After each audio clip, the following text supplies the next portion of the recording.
ಸಮಸ್ತ ಕನ್ನಡ ವೀಕ್ಷಕರಿಗೂ ಸ್ವಾಗತ ಸುಸ್ವಾಗತ.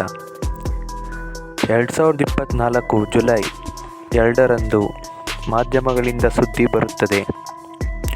ಕಾಲು ತುಳಿತಕ್ಕೆ 120 ಮಂದಿ ಸಾವನ್ನಪ್ಪಿದ್ದಾರೆ ಹಾಗೂ ಹಲವಾರು ಮಂದಿ ಗಾಯಗೊಂಡಿದ್ದಾರೆ ಎಂದು.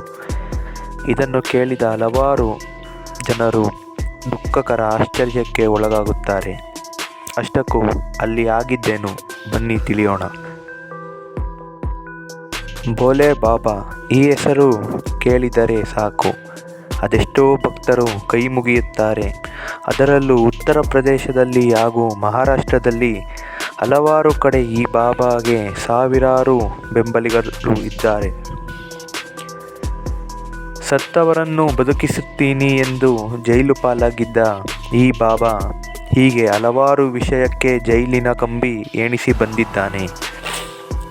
ಆದರೂ ಸಹ ಈತ ಇಷ್ಟು ಭಕ್ತರನ್ನು ಜನರನ್ನು ಸಂಪಾದಿಸಿರುವುದು ನಿಜಕ್ಕೂ ಅಚ್ಚರಿಯೇ ಸರಿ. ಸೂರಜ್ ಪಾಲ್ ಸಿಂಗ್ ಅಲಿಯಾಸ್ ಭೋಲೆ ಬಾಬಾ ಈವರೆಗೂ 24 ಆಶ್ರಮ, 25 ವಾಹನಗಳು, 100 ಕೋಟಿಗಿಂತ ಹೆಚ್ಚು ಆಸ್ತಿ ಮಾಡಿದ್ದಾನೆ. ಇವನಿಗೆ ಸಾಕಷ್ಟು ಆಸ್ತಿ ದಾನದ ರೂಪದಲ್ಲಿ ಬಂದಿವೆ. ಈ ಬಾಬಾನಿಗೆ ಶ್ರೀಮಂತ ಭಕ್ತರು ಇದ್ದಾರೆ. ಅವರೇ ಈ ಬಾಬಾನ ಖರ್ಚು ವೆಚ್ಚ ಹಾಗೂ ಆಶ್ರಮ ನಡೆಸಲು ದುಡ್ಡು ನೀಡುತ್ತಾರೆ. ನಾನೇ ಬ್ರಹ್ಮ ವಿಷ್ಣು ಮಹೇಶ್ವರ ಎಂದ ಈ ಬಾಬಾ ಭೂಮಿ ಮೇಲಿರುವ ಧರ್ಮವನ್ನು ನಾಶ ಮಾಡುತ್ತೇನೆ ಎಂದು ಹೇಳಿದ್ದ. ಆದರೆ ಇಂದು ಅವನೇ ಪರಾರಿಯಾಗಿದ್ದಾನೆ. ಯಾವ ವಿಷಯಕ್ಕೆ ಎಂದು ತಿಳಿಯೋಣ ಬನ್ನಿ. ಹಾಥ್ರಾಸ್ನಲ್ಲಿ ಭೋಲೆ ಬಾಬಾವಿನ ಕಾರ್ಯಕ್ರಮದಲ್ಲಿ ಮೇರೆ ಚರಣ್ ಕಿ ಧೂಳ್ ಲೋ ಅಂದರೆ ನನ್ನ ಕಾಲಿನ ಧೂಳನ್ನು ತೆಗೆದುಕೊಳ್ಳಿ ಎಂದು ಘೋಷಣೆ ಮಾಡುತ್ತಾನೆ.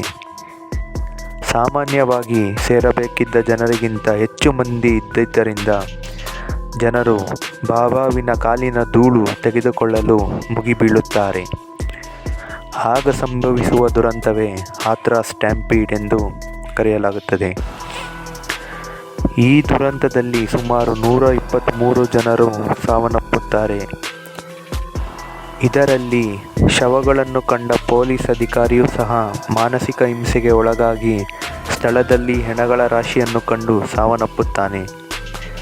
ಈ ವಿಷಯವನ್ನು ಆಧರಿಸಿ ಮೋದಿಯು ದುಃಖ ವ್ಯಕ್ತಪಡಿಸುತ್ತಾರೆ ಹಾಗೂ ರಾಹುಲ್ ಗಾಂಧಿಯೂ ಸಹ ಸ್ಥಳಕ್ಕೆ ಧಾವಿಸಿ ಸಾವನ್ನಪ್ಪಿದ ಕುಟುಂಬದವರನ್ನು ಸಂತೈಸಿ ಸರ್ಕಾರಕ್ಕೆ ಹೆಚ್ಚಿನ ಪಾವತಿಯನ್ನು ಈ ಕುಟುಂಬದವರಿಗೆ ನೀಡಬೇಕೆಂದು ಒತ್ತಾಯಿಸುತ್ತಾರೆ. ನಿಜಕ್ಕೂ ಇಲ್ಲಿ ತಪ್ಪು ಯಾರದ್ದೋ ಗೊತ್ತಿಲ್ಲ. ಆದರೆ ಈ ದುರಂತದಲ್ಲಿ ಈ ಢೋಂಗಿ ಬಾಬಾವಿನ ಮೇಲಿನ ಅಂಧಭಕ್ತದಿಂದ ನೂರಾರು ಮಂದಿ ಸಾವನ್ನಪ್ಪಿರೋದು ಸುಳ್ಳಲ್ಲ. ಹಾಗೂ ಮಿತಿಮೀರಿ ಜನರನ್ನು ಒಳಗೆ ಬಿಟ್ಟ ಅಧಿಕಾರಿಗಳು ಹಾಗೂ ಈ ಢೋಂಗಿ ಬಾಬಾವಿನ ವಿರುದ್ಧ ಸೂಕ್ತ ಕ್ರಮ ಯುಪಿ ಸರ್ಕಾರವು ತೆಗೆದುಕೊಳ್ಳಬೇಕೆಂದು ಹೇಳುತ್ತಾ ಇಂತಹ ದುರಂತ ಮತ್ತೆ ಇನ್ನೆಲ್ಲೂ ಸಂಭವಿಸಬಾರದು ಅಂತ ಹೇಳುತ್ತಾ ಇವತ್ತಿನ ಎಪಿಸೋಡ್ ಮುಕ್ತಾಯಗೊಳಿಸುತ್ತೇನೆ. ಇದು ಜಸ್ಟಿಸ್ ಟಿವಿ ಕನ್ನಡ, ಸದಾ ನ್ಯಾಯದ ಪರ. ಜೈ ಹಿಂದ್, ಜೈ ಕರ್ನಾಟಕ ಮಾತೆ. ತಪ್ಪದೇ ವಿಡಿಯೋನ ಲೈಕ್ ಮಾಡಿ, ಶೇರ್ ಮಾಡಿ, ಸಬ್ಸ್ಕ್ರೈಬ್ ಮಾಡಿ ಹಾಗೂ ಬೆಲ್ ಐಕನ್ ಅನ್ನು ಒತ್ತಿ. ಮುಂದಿನ